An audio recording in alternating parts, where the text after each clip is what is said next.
घबराला, सोच के हमारा बीपी बढ़ी जाला। का भइले भौजी कैसन बड़ा परेशान बाड़ू? एकर रहन देखी मन घबराला, सोच के हमारा बीपी बढ़ी जाला। लागे चढ़ल जवानी होई जाई से पाया, एकरा से कबो नहीं लल पलंगिया, खेलेला खाली फ्री फायर। एकरा से कबो नहीं लल पलंगिया, खेलेला खाली फ्री फायर। ये कदमी मोना जुजार के धर दले बहो, का बताई?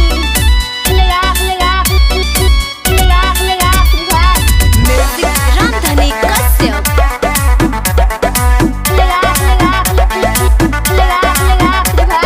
चोली में खेलावाना रोवत रही जाए, कबो न मुआ नहीं धरे। एह से निक रहे करती न शादी, नैहर में रहती कुंवारे। एकर त ठीक नहीं हरवे रहल। बानी परेशान ऐसन मर्द से, बुझे नहीं दिल के ई दर्द के। बाटे पूरा फटल एकर बुद्धि के टायर। हमको साथ खेलेगा ना फ्री फायर, उसको हरा दूंगा। हम संतोष पागल नहीं। एकरा से कबो नहीं लल पलंगिया, खेलेला खाली फ्री फायर। एकरा से कबो नहीं लल पलंगिया, खेलेला खाली फ्री फायर। महाबत तोहर मरद मिल गइले दादा। खेलेगा फ्री फायर। संतोष पागल नहीं।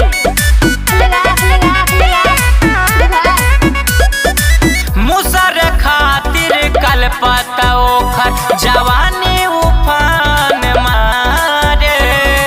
हरदम बिजी रहे लेके मोबाइल, लौना ना चूल्ही में डारे।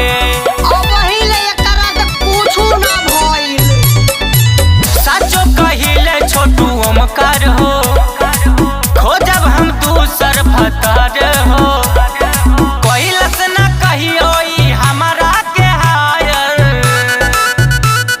खेलेगा फ्री फायर। तो से काम मतलब रे साला गड़ुआ हर बेकार रे। एकरा से कबो नहीं लल पलंगिया, खेलेला खाली फ्री फायर। एकरा से कबो नहीं लल पलंगिया, खेलेला खाली फ्री फायर। एकरा से निक तो ओमकार छिनरे रहल, उही के लेके भाग गइल होती।